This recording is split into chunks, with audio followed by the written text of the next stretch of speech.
My name is Konrad Styner. I'm a doctor of medicine. Tonight's story has the title, My Very Good Friend, Albert. Guardian of birth, healer of the sick, comforter of the aged.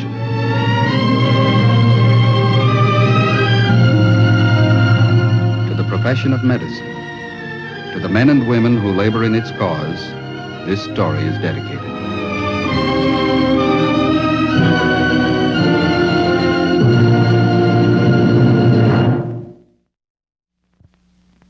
Tonight's presentation, the field of otology, the science of the human ear. The object and point, a specimen of human bone about the size of a grain of rice. The case in point, Albert Erik Olofsson. 5 years ago, he left his native city of Gothenburg, Sweden, and came to the United States. By occupation, he's a musician. By affliction, he's a shy and lonely bachelor. His greatest hope is to make friends, to join the crowd. But circumstance has placed him in a bewildering dilemma, because his greatest hope is also his greatest fear. Well, this is Albert Olofsson, and this is the strange world which he occupies.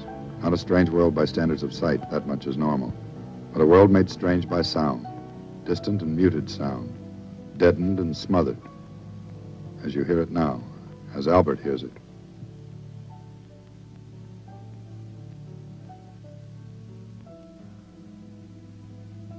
A suspicious world, eternally whispering and mumbling. A cold, dishonest world that refuses to speak up and make itself heard. This is the story of one man's journey through that world.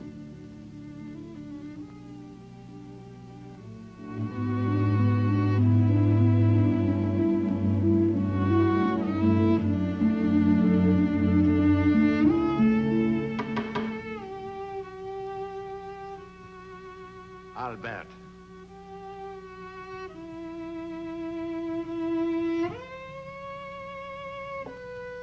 Albert! I'm sorry, Albert. We all talked it over. It just doesn't work.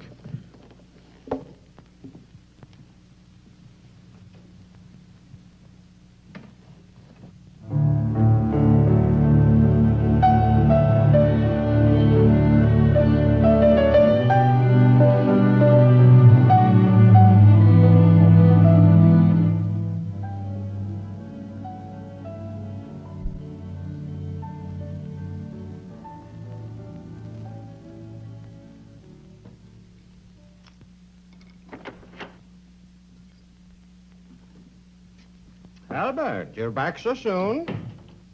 You practice only a little bit today? They say you come back soon. You practice just a little bit today. Is no more music. Is no more job. What? They should fire you? Just thinking all the years I'm together with it.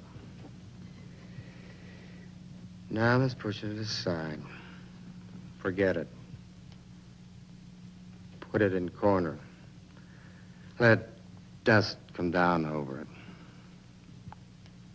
Cover it. Forget everything. Best to forget. There is other jobs, other ways to have good time. To play the music is not everything. No. Not everything.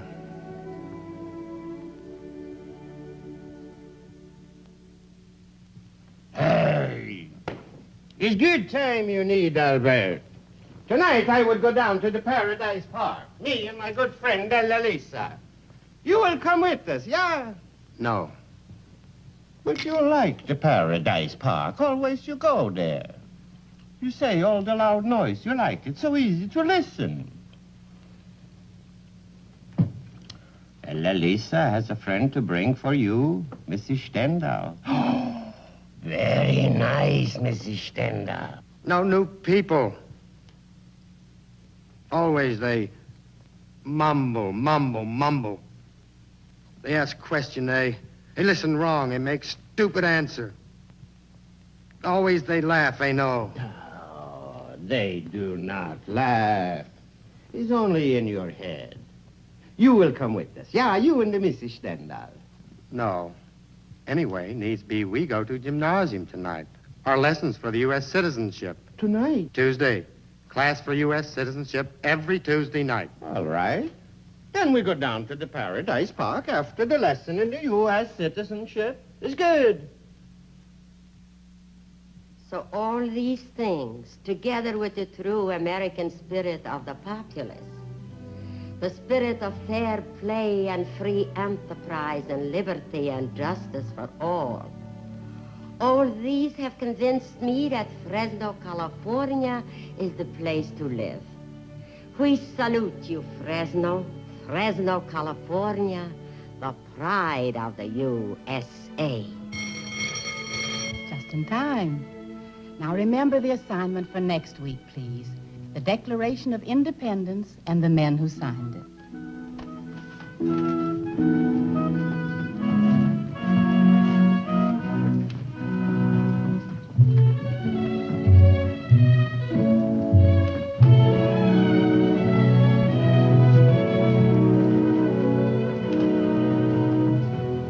Mr. Olafson, I hope you don't mind.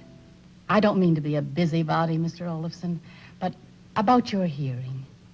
Don't you think it would be a good idea if you'd go to a doctor and have him examine your ears? They don't know some doctor. Well, suppose I give you the name of the doctor who helped my brother Tom. They don't think there's any good. There's no use. Well, I'll just jot down his name and address in any case. Now, you give this some serious thought. Promise? Yeah, I promise. Mrs. Jackson? Yes? The lady sitting over there. You mean Frederica Swenson? A very nice girl. Yeah. Is she Norwegian, you know? Norwegian? No, I'm afraid I don't know. Is she being with husband, you know? You mean, is she married? No, she's still single. Why do you ask? Is nothing.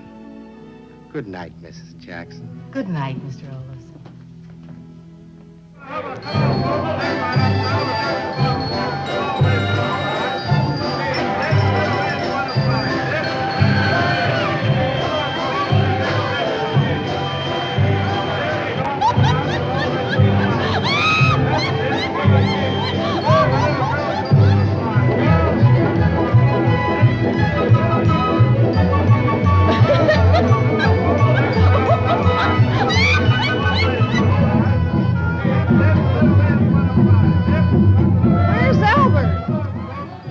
Albert, as so often, was alone, hearing another and more disturbing voice. Suppose I give you the name of the doctor who helped my brother Tom. The doctor who helped my brother Tom. You give this some serious thought.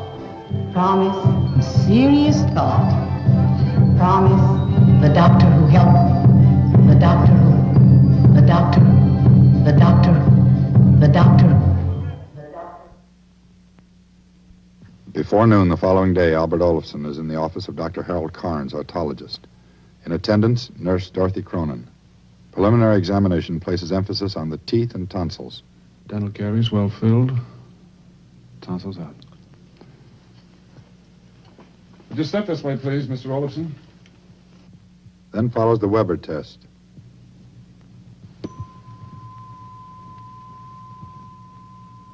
A tuning fork is placed against the forehead to check the balance of hearing between the right and left ear.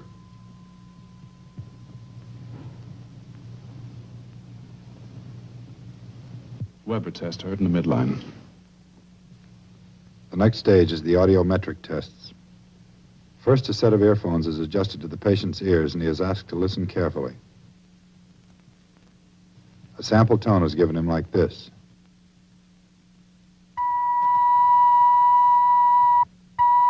The patient is then asked to raise his right index finger each time he hears the tone. After each tone, the decibel reading is reduced until at some point the patient fails to respond. So the world of Albert Olafson, the strange world of whispers and mumblings, entertains a new visitor. The electronic tone of the audiometer probes the depths of the passageway for sound. The delicate membranes, the vibrating network of tiny bones laced together with ligaments the thickness of a hair, tone forces each of them to work as hard as it possibly can, forces them to reveal their strength or their weakness. Strength or weakness which is immediately translated into a series of numbers, charts, graphs. 50 dB loss at 500, 40 dB at 1,000, 50 dB at 2,000. The second part of the test is for bone conduction, to find out if the nerve of hearing is able to carry the sound sensations to the brain.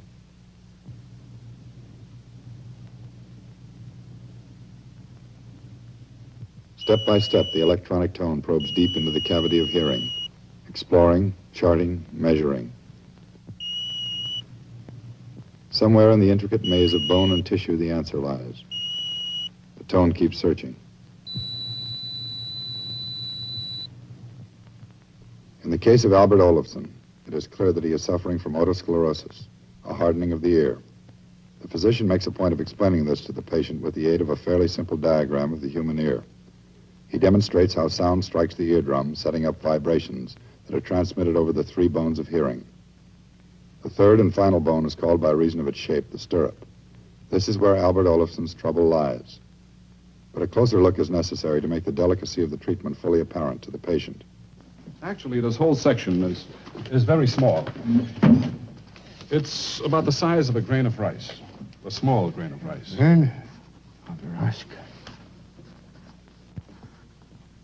Now, this membrane around this footplate has become calcified. It's become hardened by a bony growth. So it can no longer vibrate and send sound sensations to the hearing nerve. You have something will help? Some operation? It's what we call the fenestration, or the window operation. Here, let me show it to you. First, we make an opening or a window in this bone right here. We take a piece of skin from the ear canal and place it over the new opening. This way, the new membrane picks up the sound vibrations directly, passes them on to the hearing nerve, and practical hearing is restored. And with this, I can hear the music again? According to the tests we've made, your hearing nerve's in good working order. I'd say there were 3 chances in 4 the operation will give you good, practical, and permanent hearing. 75%. That's right. It doesn't bother you, does it? 75%? No, it's not bothering. Other 25%. Yeah, that is bothering.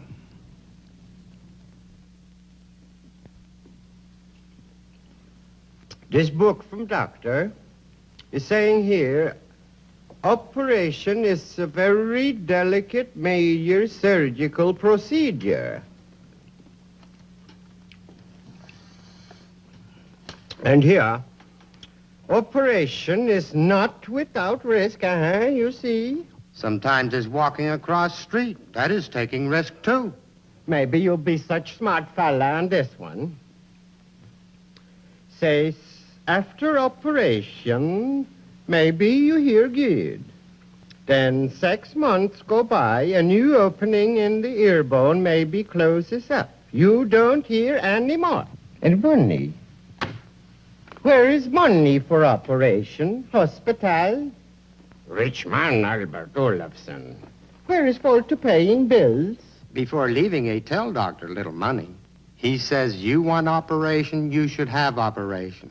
Something we work out, he says. One way or some other. They don't know.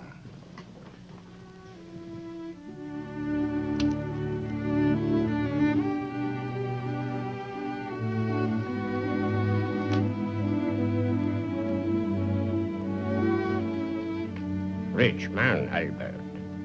Stupid man, Albert. What for are you thinking? He's thinking what I will do. Yeah, is what?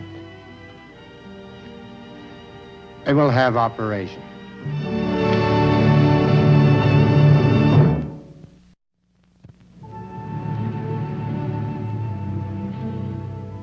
So it begins. It's more than a mere probing with an electronic tone. The target is the size of a grain of rice. There's little margin for error because to one side, only fractions of an inch away, lies the cavity of the brain. The instrument is poised, the goal is in sight. A new opening for sound, a new window to a new world. First day post-operative. Patient moderately dizzy with slight nystagmus afebrile.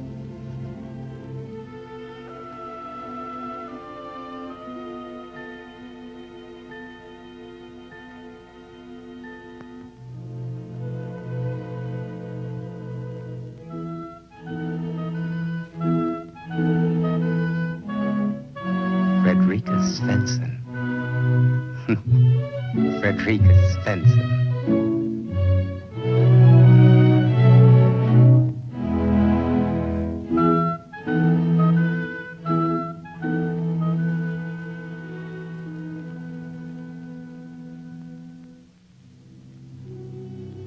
Third day post-operative. Patient remains afebrile. Eating well. Dizziness decreasing. No nystagmus. Patient states he now hears less than before surgery. Fifth day post-operative. Patient ambulating well. Dizziness subsiding. Patient continues to note full feeling in operated ear and echoing sensation. Gauze packing removed. Dressing removed. Patient is ready to leave the hospital.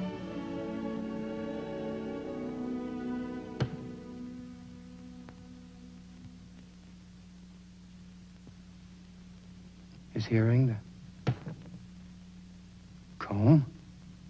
The comb. His hearing. His hearing. Something more.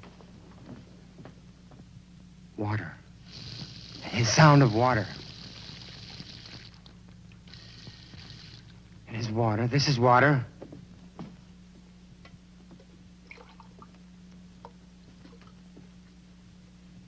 His sound. His hearing.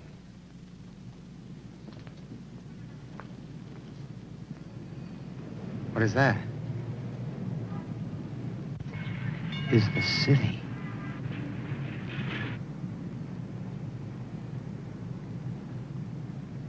Oh, God, thank you.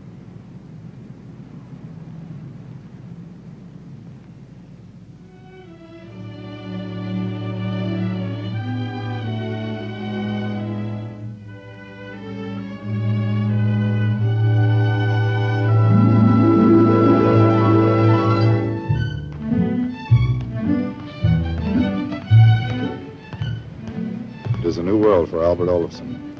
Even a simple walk down a familiar street is filled with the wonder of sound.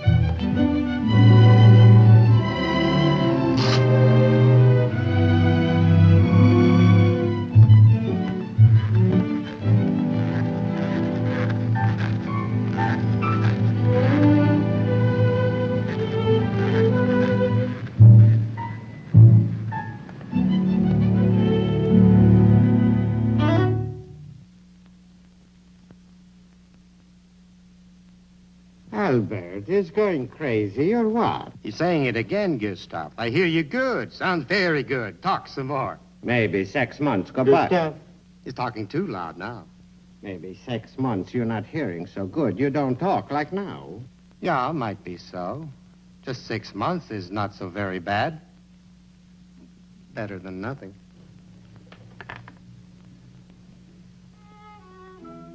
So the escape is made. Albert Olofsson is free of the strange world which held him fast behind a barrier of bone no larger than a grain of rice. So Albert waits and hopes and listens. For if he is the one who must return, he'll go back to his prison with a store of fresh memories. But the escape is not complete. For every 20 persons who escape from the world of deafness, one of them must return. In one of the 20, the new opening, the new window of sound, slowly closes after surgery. A second opening can be made, but there's every likelihood that too will close. 6 months are drawing to a close. Albert Olofsson has gradually become accustomed to the world of sound and of music. Only one step remains for him fully to take up his life again.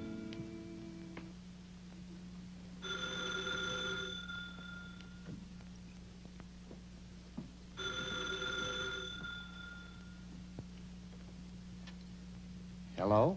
Yeah. Tomorrow? Yeah. They will come, yeah.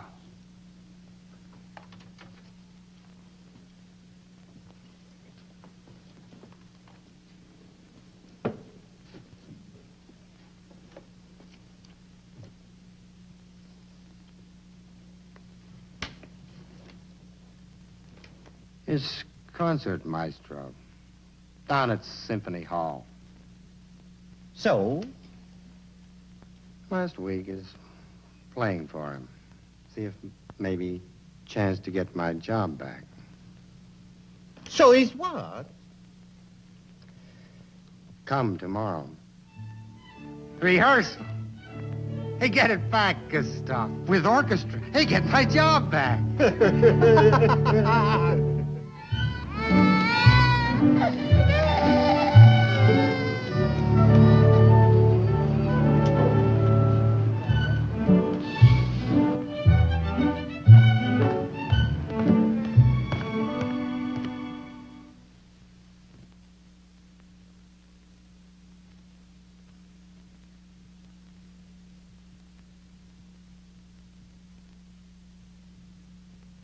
No more sound.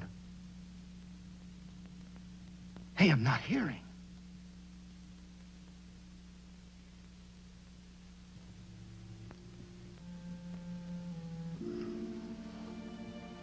There's your trouble right there. He's all right. He's hearing again. This plaque, coating of wax, it formed right over the new opening, cut off the hearing. Probably been accumulating in there for the last few days. Is all right? Is nothing to worry about? Nothing to worry about. Oh, I don't have your chart handy. It's been almost 6 months since your operation, hasn't it? Is exactly 6 months. September 9. September 9th. About 3 weeks to go. Well, I guess you'd better be getting along to your appointment. If you have any more difficulties like this, be sure and let me know. It's thanking you very much, Doctor. Everything you do for me. If I could only show you. If I could do something only. There is something you can do for me, Mr. Olofsson. In another 3 weeks, I hope, you'll be leaving deafness behind you. Don't ever forget the people who have to remain deaf. Remember how it was for you. Remember how it has to be for them. Tell your friends about it. Tell them what it was like. Tell everybody you know. There's someone who wrote it better than I can say it.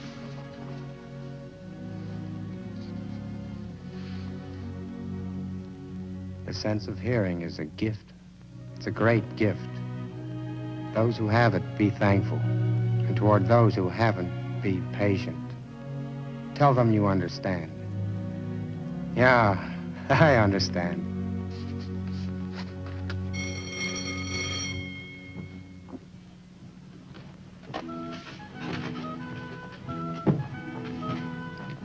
Miss Svensson? Mr. Olofsson. I was wondering, are you Norwegian? Yeah, that is right. Why? Is nothing. Is helping with your books, maybe? Thank you. It's so nice tonight. Maybe you would like to go out someplace. It's nice for you to ask me. Where maybe you'd like to go? Well, there is the Paradise Park. All the lights and everything. We find better place. Paradise Park, very noisy. Too much noise. We go now?